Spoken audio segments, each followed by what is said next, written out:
Okay, here we go. I have moved in to my new studio. Hey, yay. All right, that's why we weren't on last night.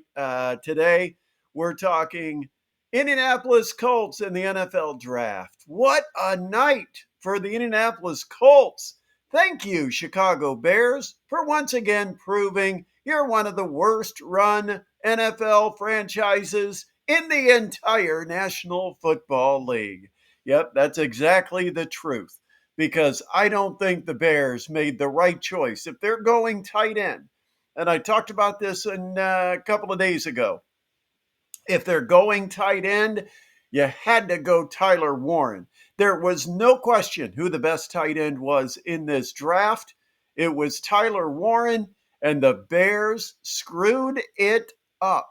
And as a result, Chris Ballard looks like a genius for sitting there at 14, refusing to move up and just waiting for his chance to snag Tyler Warren with the 14th pick. I mean, this guy is big. This guy's 6'5, 260 pounds, can run like, I don't want to say a gazelle, but for a really big gazelle, yeah, he runs pretty well down the seam. He can create some vertical routes. He can create some opportunities on third down to basically become a basketball player and box out the defender and give Anthony Richardson a place to throw where he doesn't have to be perfectly accurate. All he's got to do is just get it within a catch radius, and Tyler Warren will make a play. He's a guy that can line up inside. He can line up in the slot. He could line up wide. He can line up in the backfield. He could carry the football. I mean, he's unbelievable in the usage rate of what you could do with him. This was a great, great pick. I think most Colts fans didn't take rocket scientists or that kind of IQ to know that Tyler Warren was the target, Tyler Warren was the goal, and Tyler Warren is a Colt. What a night for Chris Ballard and the Indianapolis Colts. Indianapolis Colts fans, because they fill a need and they fill it with potentially a future all pro player. Love it. Love it absolutely.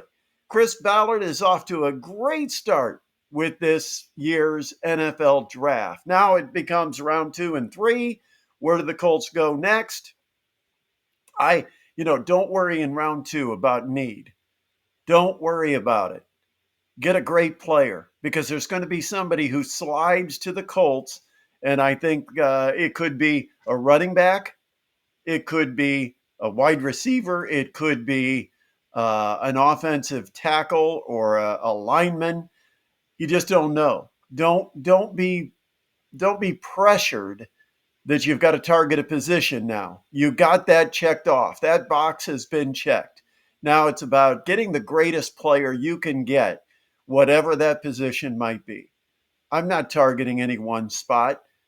I know Chris Ballard loves those defensive tackles and edge rushers, and you might have an edge rusher that's available. You might end up with a linebacker. What if Travion Henderson, the running back from Ohio State, what if he ends up still on the board when the Colts have their name called and they're on the clock? Take him. Take him. For the Colts, you've got to start looking 2 or 3 years ahead. Jonathan Taylor's not going to be signed again on another contract. I'm convinced this is it for Jonathan Taylor. He's going to be, over 30 years old. You're going to have to move on from Jonathan Taylor, and it's going to be time to bring in someone that you prepare to be your number one back in a couple of years. If you have to take a running back, Travion Henderson's a heck of a running back. And, he's kind of in that Jonathan Taylor type mold. Maybe not quite as tough in yards after contact, but versatile, strong, and you got to think about the future. Right now, the Colts roster really doesn't have a running back, a number one running back of the future. And if you're going to have Anthony Richardson, you're going to want to have to complement him with a feature back. That's what makes Anthony Richardson that much more dangerous is when you have a dual threat in the backfield where you've got a running back that can run it and you've got to pay attention to him, and that frees up space for Anthony Richardson. So Get a running back if he's there. Get a linebacker. Get an offensive tackle. Get an offensive guard. I don't care in round 2. Now, I do think a lot of the linebackers are going to be available in round 3, maybe even round 4.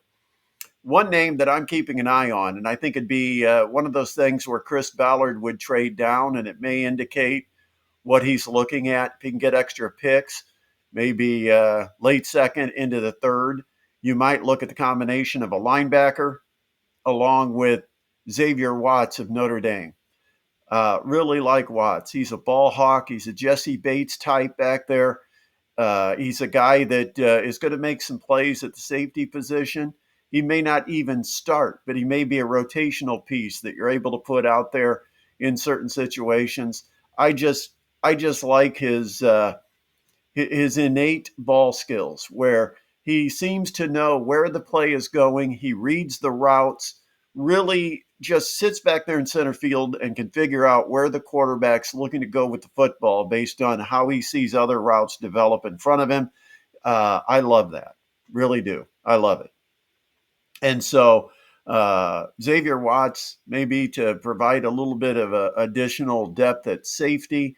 You need linebacker. Obviously, you're going to have to get a really good linebacker. And I think most of the linebackers, to me, are all bunched together, and they're mostly 3rd to 4th round talent. I'm not going to feel like they have to go run and get a linebacker in the 2nd round just because linebacker might be the greatest area of need right now. You know, you look at the board and you think, what do you do if Shedeur Sanders is there? I say stay the hell away. I don't like the idea of Shedeur Sanders.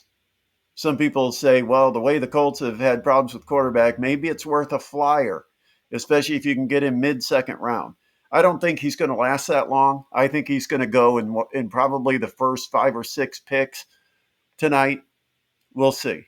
But no, Tyler Warren, Colts, way to go. Don't screw up the rest of the draft, and you're going to have an A grade just because of that 1st round pick. And thank you to the Chicago Bears for officially screwing it up at number 9. I thought, well, if the Bears take a tight end, they're going to take Warren, and that may give the Colts Colston Loveland, and I'm not too excited about Loveland. I think he can be good. I don't know if he's going to be great. I think Tyler Warren is going to be great. Colts hit the home run. They didn't have to settle for the triple. Great draft so far. All right. Coming up tomorrow, you see the new studio set up. We're going to be giving you our first official Sports Rush. Shooting for 4 o'clock, going live. No more of the video stuff, going live tomorrow. So stay tuned for that. Should be a fun weekend. High school baseball tomorrow morning, weather permitting. I know it's kind of cleared up a little bit this afternoon, but there's still a little bit of scattered rain around. Hopefully it's dry enough to play baseball in the morning, and we'll have Snyder at Concordia on 1380 The Fan and 100.9 FM. The Dean of Sports, Dean Pantazzi, is going to join me once again on the call. All right, have a great Friday night. Go Pacers. Pacers tonight against Milwaukee. I like the Pacers, giving them 5.5 points. I really do. The Pacers are a better team. And the Pacers have won in Milwaukee before. I'm not I don't know why you give Milwaukee 5.5 points when the Pacers dominated the first 2 games. I think I'd jump on that. Also tonight, you've got, what else is happening tonight? You've got Tin Caps baseball tonight. Of course, the NFL draft. That's going to get most of the focus. Comets must-win situation coming up Sunday. We'll talk more about that when we have our full show. All right, have a great Friday night. Talk to you tomorrow.